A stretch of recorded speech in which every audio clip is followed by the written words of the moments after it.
monsieur Alassane Mbaye pour ñu dem si réalisation yi xam naa dina xaw a jafe pour ñu kii ko en quelques minutes waaye li nga xam ne moo jëm si éducation donc foofu def nañ fi ñaari minutes de clôture boo xam ne bu nekk 16 millions loolu nekk na 32 millions jël nañ aussi subvention de 6 millions boo xam ne dañ ko alloué fourniture scolaire yi jënd nañ matériel didactique boo xam ne dañ ko jox les différents collègues di fay aussi ñaari enseignants yoo xam ne ñaari enseignants préscolaires yoo xam ne ñoo leen recruter pour ñuy jàngal ñi nga xam ne ñoo gën a nekk ay ndaw am na dëkk yoo xam ne dañu amoon problème mu toilette ñu defaral leen seen toilette. pour santé bi def nañ subvention de 6 millions boo xam ne dotation médicament lañ ko def yëkkati 1 million dimbalee ko les CDS yi dimbale leen aussi carburant. bu loolu passé jëndal nañ leen benn échographie boo xam ne 3 millions 500 lay jar donc de dernière génération am nañ aussi doomu aadama yoo xam ne dañ am ay jafe-jafe te seen loxo jot seen ginnaaw mais mën a jël entièrement en charge ba nga xam ne nii recouvrer nañ seen santé donc li nga xam ne aussi mooy mbiru jeunesse bi yokk nañ subvention bi def ko 2 millions am na ay coupe et récompense waaye si wàllu aussi kii bi wàllu culture def nañ fi benn maison de production boo xam ne ñun ñoo ko mairie moo ko financé à 100%. am na ñaari cimetières yoo xam ne nii ay aussi clôturé nañ ko am na dëkk boo xam ne dañu amoon problème mu ndox def nañ fa tey benn tey dëkk ba seen jafe-jafe ndox jeex na donc li nga xam ne aussi mooy waa service d'hygiène nga xam ne màggal bu ñëwee pour ñu mun a aar ñi nga xam ne ñoo fi nekk. ñoo ñëw di pèlerin yi ñu jox leen une dotation boo xam ne une dotation consistante ñu jëndee ko produit bu fekkee ne aussi emploi des jeunes la am nañ 50 jeunes yoo xam ne nii tey seen financement bi c'est plus de 41 millions donc ñu ànd si lëkkaloo si ak waa Agri Jeunes ak ñi nga xam ne ñooy force paysane apport bi nga xam ne nii moom la mairie moom lañ jeunesse waroon def te amuñu ko mu nekkoon 4 millions 100 mille et quelques mairie bi moo ko jël en charge financement jigéen ñi ñu ngi si indi nañ ko aussi benn usine boo xam ne usine chinois yi la kooku dina mën a générer 400 à 500 emplois pour nga xam ne dañu pour suñu xale yi wala ñuy dugg si mbënd mi di dem si ndox mi di si ñàkk seen bakkan ñu mën a toog seen dëkk réussir seen dëkk. am na aussi beneen usine boo xam ne mini laiterie la nga xam ne day transformer meew mi kooku benn loolu si région bi indi nañ ko fii mu ngi nekk fële si wetu kër Ali Samba ak Pakala. donc li nga xam ne daal def nañ ko fii si at bi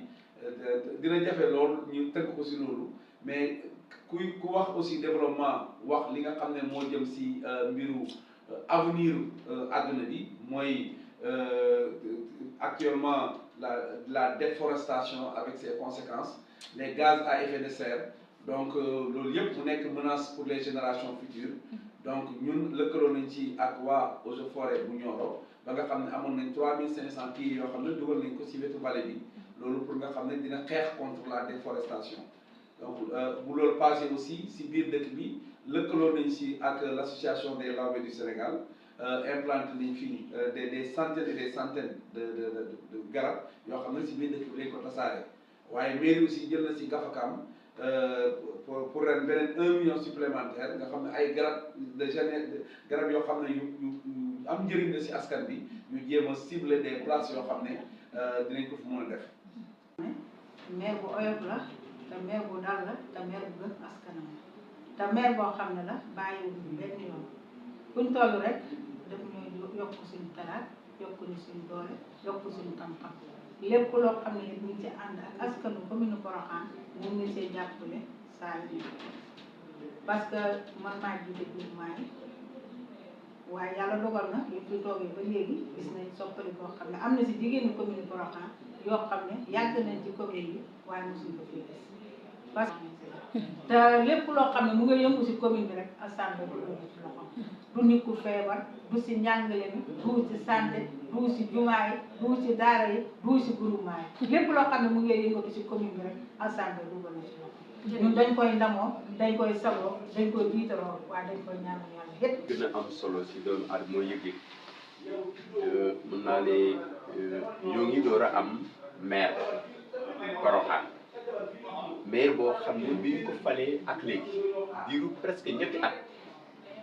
demul fenn lu dul saa su génnee soxla askan bi dong moo ko génne saa su askan bi seen bët xonqee mu ngi seen pegg muy bànneex muy naqar saa su gëstoo gis ko soxla askan bi moo ko ñor depuis que mu ñëw comme ni mu ko waxee bi muy jógee États-Unis ne dafa ñëw pour liggéeyal réewam waaye dafa ñëw pour liggéeyal commune am jaral ko mu def fukki at ak juróom-ñaar ci àll bi bàyyi lépp ñëw taxaw pour taxaw commune am loolu ñun gis nañ ndax diir ñi fi ñëw wax na leen ko bilan yi nga xam ne tey réalisé na ko fi ak mébét bi mu am tamit pour yóbbu ak commune bi ci kanam loolu yaakaar naa ne dégg ngeen ko waaye li ma gën a neex ci moom mooy jege askan bi mu def. parce que man moom moo ma yar moo ma lépp lu nekk ci man daal monsieur le maire ko def ci man wax dëgg fa yàlla baax na yërëm na ma xam nga taxaw na ma yar na ma def na daal lépp loo xamante ni papa da koy def ci doomam def na ko ci